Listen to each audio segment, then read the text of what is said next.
Critical appreciation of structuralism.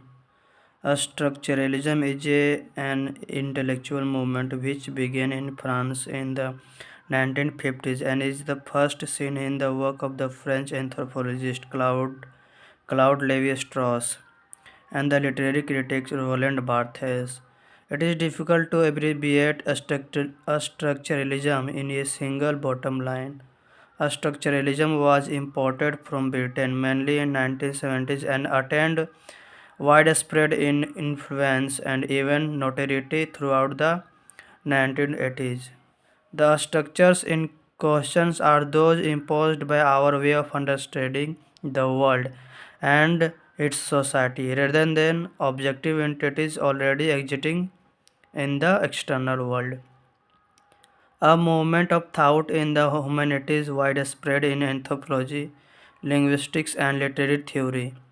It follows that meaning is not a kind of core inside things, rather, meaning is always outside.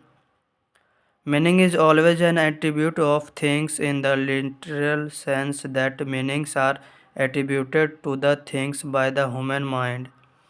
Literally, if we imagine a poem of John Donne's Good Morrow, our immediate reaction as a structuralist's would probably be to insist that it can be only understood if we first have a clear notion of the genre which it imitates.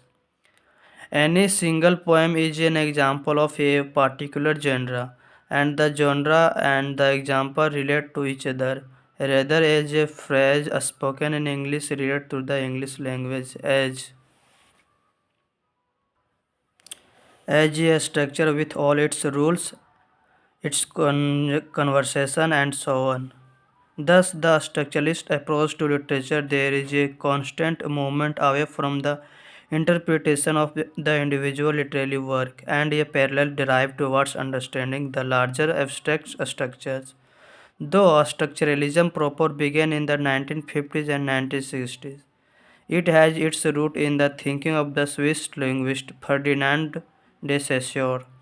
Saussure was a key figure in the development of modern approaches to language study. Structuralism follows a structure to understand the concept of any word of Saussure. That is, sign is equal to signifier upon signified. Sign that conveys the meaning, signifier that gives meaning in word or image, and signified that evokes in the mind that is mental concept.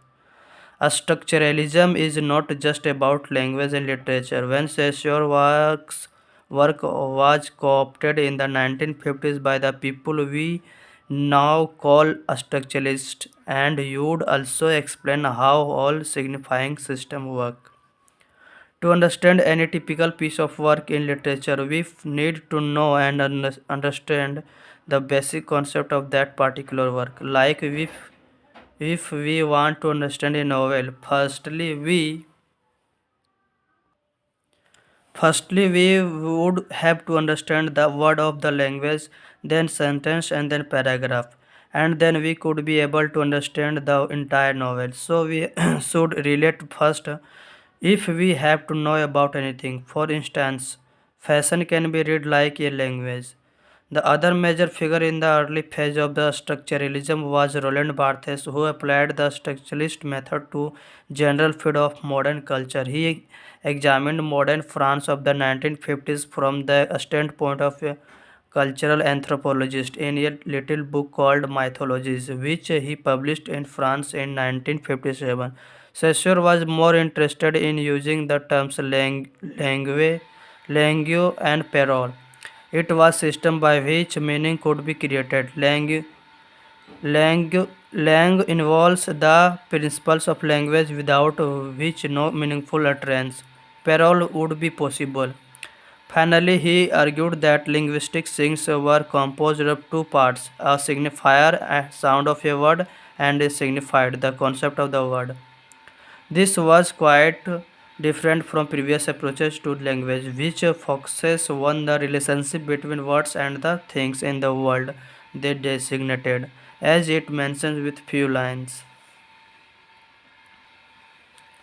No word can be defined, keeping it separated from related word. Every word depends on its synonyms word to get a meaning. Charles Pierre defines three kinds of signs: icon, physical resemblance to the signified; index, direct link between sign and object; and symbol, no resemblance between signifying and signified.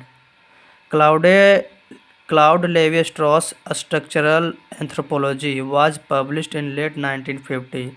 In it, he had developed two main characteristics of structuralism.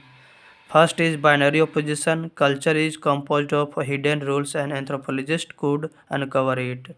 Second, myth and kingship. Diverse culture has basic need. Thus, in fine, it can be said that structuralism has succeeded in unmasking many signs, but it has not shown how the sign works that explain the limitation of structuralism. However, each school of criticism has its validity as well as its limitations. Structuralism is no exception to this rule. Thank you very much. For more video on English literature, subscribe my channel. English literature 360 degree YouTube DP red color.